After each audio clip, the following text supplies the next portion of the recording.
Hello students, कैसे हैं आप लोग। हमने पिछले वीडियो में केमिस्ट्री के लेसन 3 में अणु तथा अणु की विशेषताएं और उसके गुण, परमाणु तथा परमाणु की विशेषताएं और उसके गुण, और रासायनिक संयोग के नियम, और उसके साथ हमने रासायनिक संयोग के नियम में 2 नियम पढ़े थे। द्रव्यमान संरक्षण का नियम, जिसे द्रव्य अविनाशता का नियम भी कहते हैं, और दूसरा था क्या हमारा स्थिर या निश्चित अनुपात का नियम।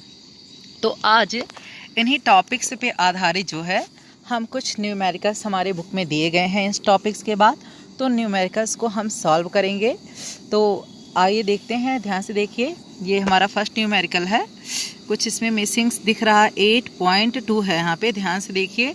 इसमें से हमारा फर्स्ट क्वेश्चन है, क्या है कि एक अभिक्रिया में 5.3 ग्राम सोडियम कार्बोनेट, एक अभिक्रिया में 5.3 ग्राम सोडियम कार्बोनेट एवं 6.6 ग्राम एसिटिक अम्ल अभिगृहित होते हैं, और 2.2 ग्राम कार्बन डाइऑक्साइड और 8.2 ग्राम सोडियम एसीटेट और 0.9 ग्राम जल उत्पाद के रूप में प्राप्त होते हैं। इस अभिक्रिया द्वारा दिखाइए कि यह परीक्षण द्रव्यमान संरक्षण नियम के अनुरूप है। ध्यान से देखिए, नीचे रिएक्शंस दिया गया है आपका। सोडियम कार्बोनेट एसिटिक अम्ल gives out arrow sodium acetate carbon dioxide. हमें इसमें यह दिखाना है कि ये द्रव्यमान संरक्षण के नियम का पालन करता है कि रासायनिक अभिक्रिया में भाग लेने वाले पदार्थों का कुल द्रव्यमान रासायनिक अभिक्रिया के फलस्वरूप बनने वाले पदार्थों के कुल द्रव्यमान के क्या होता है, बराबर होता है। अर्थात हम कह सकते हैं कि यहाँ अगर हम करें तो सोडियम कार्बोनेट और एसिटिक अम्ल का दोनों का कुल द्रव्यमान जो एडिशन मिलेगा वो किसके बराबर होगा, सोडियम एसिटेट और कार्बन डाइऑक्साइड के कुल द्रव्यमान के योग के क्या होगा, बराबर होगा। तो आइए देखते हैं इसे कैसे हल करेंगे। तो आइए देखते हैं, ये हमारा फर्स्ट क्वेश्चन का सलूशन है। अब ध्यान से देख लीजिए, क्वेश्चंस आपके ऊपर लिखे गए हैं। तो हमारा ये जो हमें था सॉल्यूशंस में, हमारा ये क्या था, सोडियम कार्बोनेट और एथेनाइक अम्ल, और क्या है, सोडियम एथेनाइट और कार्बन डाइऑक्साइड और जल। ये जो है हमारे, ध्यान से देखिए, वहाँ कोई क्वेश्चन में प्रॉब्लम होगी तो इसमें कुछ थोड़ी सी चेंजिंग्स होगी। आप यहाँ से भी क्वेश्चंस नोट कर सकते हैं कि एक अभिक्रिया में 5 आप क्वेश्चंस यही नोट करके इसी को क्लियर अच्छे से करिएगा।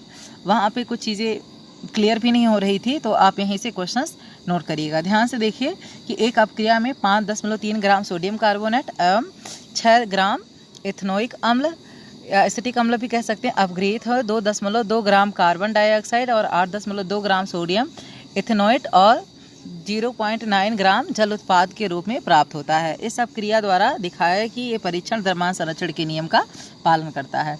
तो देखिए, ये रिएक्शंस हमारा दिया गया था यहाँ पे, सोडियम कार्बोनेट और एथेनोइक अम्ल, सोडियम एथेनाइट और कार्बन डाइऑक्साइड और जल। अब हम इसके नीचे इसके जो मान दिए गए हैं वो लिख देंगे। तो ध्यान से देखिए, इसकी वैल्यू कितनी दी गई थी सोडियम कार्बोनेट की, तो दी गई थी 5.3 ग्राम, और एथेनोइक अम्ल CH3 इसकी वैल्यू कितनी दी गई थी, 6 ग्राम। अगर आपको सूत्र नहीं भी याद है तो आप केवल उसी के नीचे द्रव्यमान लिखकर भी आप सॉल्व कर सकते हैं। और यहाँ पे ध्यान से देखिए, सोडियम एथेनोइड का CH3COONA का कितना दिया गया था, 8.2 ग्राम, और कार्बन डाइऑक्साइड का कितना दिया गया था, 2.2 ग्राम, और जल का कितना दिया गया था, 0.9 ग्राम। तो ध्यान से देखिए, ये हैं हमारा, इसमें 2 साइड दिया गया है। तो अगर हम सारा द्रव्यमान निकालें, इधर का कुल द्रव्यमान, तो ये इतना पार्ट होता है रासायनिक अभिक्रिया में भाग लेने वाले पदार्थ हैं। ये क्या है, रासायनिक अभिक्रिया में भाग लेने वाले पदार्थ, ये अभिकारक हैं, और ये हमारे क्या हैं, उत्पाद हैं। ये हमारे क्या हैं, अभिकर्मक हैं, और ये हमारे क्या हैं, उत्पाद हैं। तो रासायनिक अभिक्रिया में भाग लेने वाले पदार्थों का कुल द्रव्यमान रासायनिक अभिक्रिया के फलस्वरूप बनने वाले पदार्थों के कुल द्रव्यमान के बराबर होना चाहिए। तो आइए देखते हैं, ध्यान से देखिए, अभिकर्मकों का द्रव्यमान और इसे आप अभिकर्मकों की जगह पे ये भी लिख सकते हैं कि रासायनिक अपक्रिया में भाग लेने वाले पदार्थों का कुल द्रव्यमान।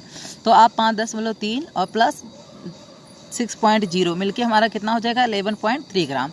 और उत्पादों का द्रव्यमान, उत्पादों की जगह आप ये भी लिख सकते हैं कि रासायनिक अपक्रिया के फलस्वरूप बनने वाले पदार्थों का कुल द्रव्यमान। तो ये सारे द्रव्यमान हम ऐड कर देंगे यहाँ पे, तो हमें कितना मिल जाएगा सारा, यहाँ पे 8.2 प्लस 2.2 प्लस 0.9, ये भी हमको कितना मिल गया 11.3। तो ध्यान से देखिए, अपक्रिया में भाग लेने वाले पदार्थों का कुल द्रव्यमान और अपक्रिया के फलस्वरूप बनने वाले पदार्थों का कुल द्रव्यमान दोनों क्या है, समान है। ये भी जो है हमारा 11.3 ग्राम है और ये भी हमारा 11.3 ग्राम है। तो यहाँ पे जो है रासायनिक अपक्रिया में भाग लेने वाले पदार्थों का द्रव्यमान, अपक्रिया के फलस्वरूप बनने वाले पदार्थों को कुल द्रव्यमान क्या है, बराबर है। तो इस प्रकार हम कह सकते हैं कि यह अपक्रिया द्रव्यमान के संरक्षण के नियम के अनुरूप है, क्योंकि यहाँ अभिकर्मकों का द्रव्यमान उत्पादों के कुल द्रव्यमान के बराबर है। तो हमारा फर्स्ट क्वेश्चन कंप्लीट हो गया। तो आइए सेकंड क्वेश्चन देखते हैं। सेकंड क्वेश्चन है हमारा, हाइड्रोजन और ऑक्सीजन द्रव्यमान के अनुसार 1:8 के अनुपात में संयोग करके जल निर्मित करते हैं। हाइड्रोजन एवं ऑक्सीजन द्रव्यमान के अनुसार 1:8 के अनुपात में संयोग करके जल निर्मित करते हैं और 3 ग्राम हाइड्रोजन गैस के साथ पूर्ण रूप से संयोग करके कितने ऑक्सीजन गैस के द्रव्यमान की आवश्यकता होगी। तो आपको ये बताया गया था कि ये निश्चित और स्थिर अनुपात के नियम से क्वेश्चन है। तो ध्यान से देखिए, इसके सॉल्यूशंस में क्या है हमारे पास कि हाइड्रोजन ऑक्सीजन का द्रव्यमान 1:8 के अनुपात में संयुक्त करके पानी बनाती है। ये द्रव्यमान के अनुसार हो गया, ठीक है। अतः 1 ग्राम हाइड्रोजन के लिए 8 ग्राम ऑक्सीजन की आवश्यकता है। अगर 1 ग्राम हाइड्रोजन के लिए 8 ग्राम ऑक्सीजन की आवश्यकता है तो 3 ग्राम हाइड्रोजन के लिए कितना हो जाएगा, 3 × 8, तो कितना हो जाएगा, हमारे 24 ग्राम की आवश्यकता हो जाएगी। तो अगर 3 और 24 का हम अनुपात निकालें और उसे सिंप्लीफाई करें तो हमें फिर 1:8 के अनुपात में मिल जाएगा। तो ये हमारे सेकंड का सॉल्यूशंस हो गया। तो आइए थर्ड क्वेश्चन का सॉल्यूशन देखते हैं। ये हमारा question number third. Question number third में ध्यान से देखिए, डाल्टन के परमाणु सिद्धांत का कौन सा अवग्रहित द्रव्यमान संरक्षण के नियम का परिणाम है।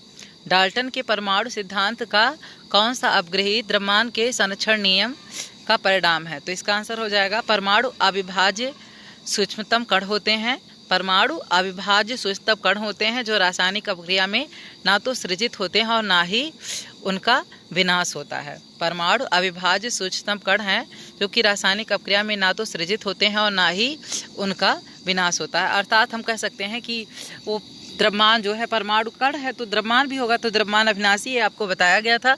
तो आप इसका आंसर ये लिख लेंगे और डाल्टन का परमाणु सिद्धांत जो है आगे आपको बताया जाएगा, तो आप इसके लिए बिल्कुल परेशान नहीं होंगे। तो आइए नेक्स्ट क्वेश्चन देखते हैं। ये हमारा लास्ट क्वेश्चन क्वेश्चन नंबर 4। तो डाल्टन के परमाणु सिद्धांत का कौन सा अवग्रहित निश्चित अनुपात के नियम की व्याख्या करता है। तो इसका आंसर क्या हो जाएगा हमारा, भिन्न भिन्न तत्वों के परमाणु परस्पर छोटी पूर्ण संख्या के अनुपात में संयोग कर यौगिक निर्मित करते हैं, यौगिक बनाते हैं।